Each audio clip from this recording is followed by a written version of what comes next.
la Cruz, 37 years old, nakatira sa Barangay Siksikan, Puerto City. Ako po ay isang businesswoman. Marami po akong karamdaman. Meron po akong bitter, meron po akong sakit sa puso, at meron po akong tumor. Meron akong kaibigan, i-share niyo po sa akin na mag-take daw po ako ng product na C24/7. Noong unang linggo, ang take ko po ng C24/7 ay tag-iisang, tag-iisang capsule lang. Pag pangatlong linggo, ang take ko po ng C24/7 ay 6 na capsule. And doon po nagkaroon ng, may naramdaman po ako na bigla po sumakit yung tiyan ko. Bigla po akong nag-bleeding, tapos may lumabas po sa akin na buo-buong dugo. Marami po yun. Pagkatapos po nun, nag-worry po ako, siyempre natakot po ako kasi may mga lumabas na po sa akin dugo.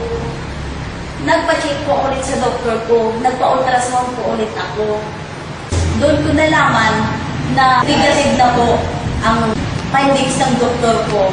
Sa lahat po ng may mga karamdaman, itry niyo po inumin yung C24/7 dahil makakatulong po yan sa mga karamdaman natin. Kasi ako po, nagpapatunay na bumalik po ako sa C24/7.